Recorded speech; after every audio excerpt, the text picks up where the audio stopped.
So akyat kayo dito. Ayan, ito. Akyat. Yan, kung meron kayong kinakaan. So ang ganda. Tingnan. So ayan. PDO Manila. Ayan, nice view. Wow.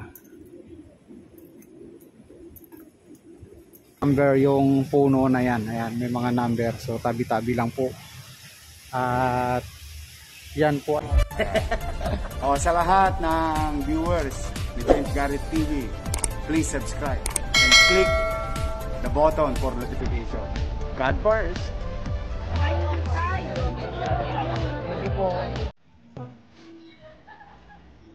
So yan guys, nandito tayo ngayon sa may Arroceros Forest Park at papasukin natin ito sa loob at i-update natin ngayon itong Arroceros Forest Park. So kayo nang bahala magbasa nito. So ito yung pinaka entrance nya.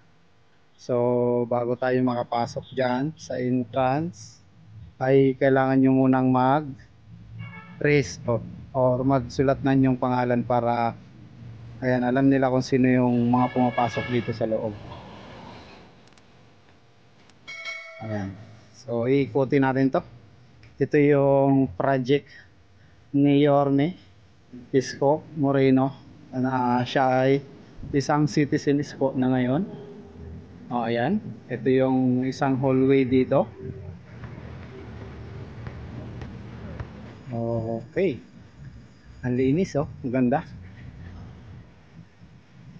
At ito, papasokin natin itong loob ng Arroceros Forest Park.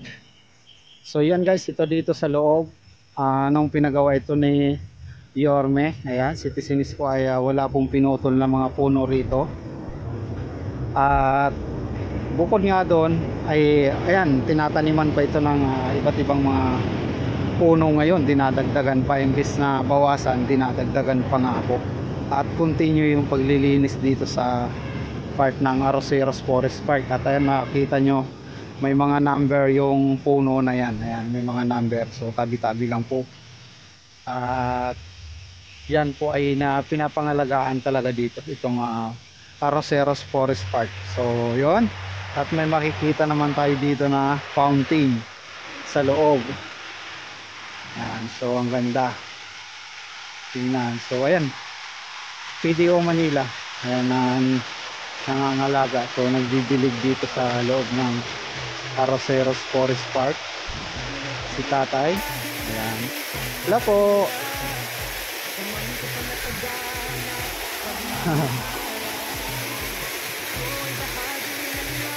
Dami na palang nadagdag tayo, no?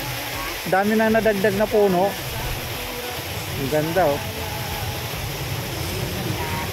Oo, alagang-alaga eh.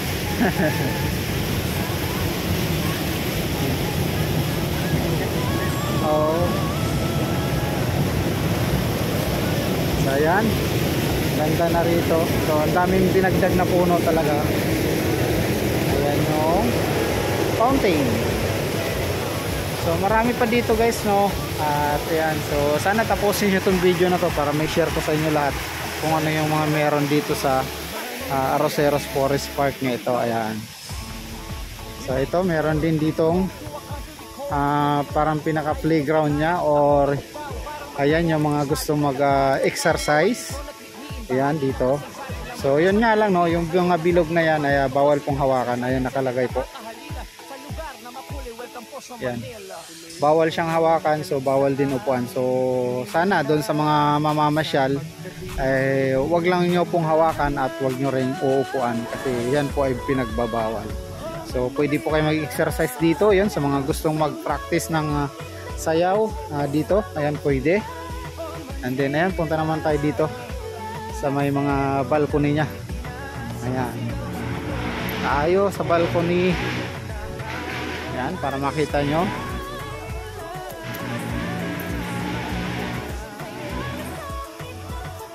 Alright. So yung hallway nya dyan sa gilid paikot. At bukod dyan, ito meron siyang pinaka balcony. Ayan, kung gusto nyo na tumambay dito sa taas, so akyat kayo dito. Ayan, ito akyat. Then kung meron kayong kinakain or snack or may dala kayong kape, so yan, pwede muna kayo magtambay-tambay dito, tayo-tayo habang kayo ay namamasyal. Ayan, di ba? Alright, tapos dito naman, ayan, may mga upuan dyan. So dito tinanggal yung upuan, so siguro pinapaiwasan muna na may mga nakaupo dyan. Ayan, so nasa baba lahat yung mga upuan sa may hallway. Yan, dinagdagan yung upuan dyan sa mga hallway na yan. Ayan, ikutin natin. At saka meron pa ditong mahaba-habang balcony sa ano na to. So yun guys, sana panoorin nyo ito ng buo kasi medyo malawak-lawak din tong Arroceros Forest Park na ito, no? Ayan, so marami kayong malalakaran na hallway. Yan, di ba? Kung makikita nyo yung pinaka-design ng hallway nya, di ba? Ang daming iniwasan na ano dyan, para yung mga puno ay talagang iwasan, no? Para siya hindi tamaan or para makatubo pa ng mas malaki yung mga puno. Yun yung kagandahan dito sa Arroceros Forest Park na pinagawa ng ating Yorme citizens ko. Ayan, at ito tuloy-tuloy alaga ng ating mga PDO Manila na siyang sinundan ng ating mayurahan nila Lacuna Pangan, no? So yan, o, diba? Alright, so ito naman yung isang balcony na medyo mahaba-haba dito.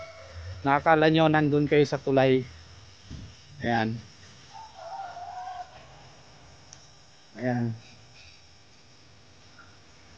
So hindi siguro tayo akit kasi merong nagmo-moment dyan. Ayan. Ayan, so ang haba nyan. Ayan, so wag muna tayo akit. Para hindi tayo makasira sa moment nila. Mamaya-maya akit tayo. Alright, so guys, yun dyan sa kabala ay ano na yan, sa sakop na ng ano yan, national government, yung sa Ilog Pasig. So ibang vlog na lang din natin. Ayan, so basta yung hanggang dyan lang sa may hallway yung ano na to, yung Arroceros Forest Park. So ayan, makikita dito natin. Meron dito yung mga nakalagay kung ano-ano yung nandito sa loob ng Arroceros Forest Park. So kayo na lang bahala magbasa, ipapakita ko lang sa inyo. Ayan, kung kayo'y makapasyal dito, kayo nang bahala magbasa rito sa loob. Sa loob na to. Ayan, papakita ko sa inyo kung ano yung mga nandito. Ayan, isa-isahin natin. Ayan, pag pumunta kayo rito, kayo nang bahala magbasa sa loob ng nandito. Ayan, itong nasa loob, basta ito nandito siya nakalagay lahat. Ayan.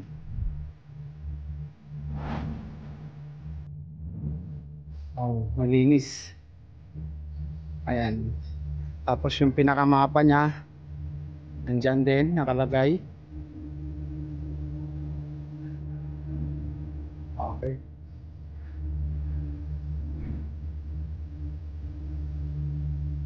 Yan yung pinakamapa.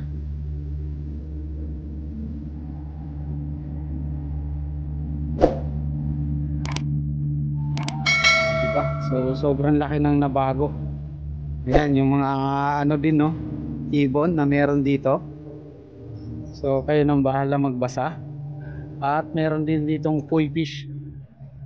Ayan, koi pan. Ayan o, yung koi pan. Oh, grabe, pero ano lang, no, ang lalaki na. Oh. Dati ang liliit niyan, pero ano lang, tabi-tabi. Grabe, ang lalaki na ng isda. So ito yung koi pan. Ayan, ang lalaki na.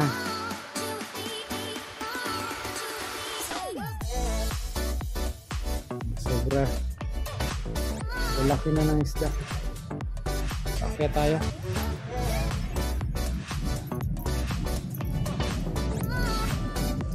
So yan guys, yung kabila naman deep end na yan. Oh, diba? Ang ganda. Kaya tayo rito. Ito na yung pinakamahabang balcony na yung lalakaran. Akala nyo tulay. Okay. Alright. Oh. Nice view. Wow.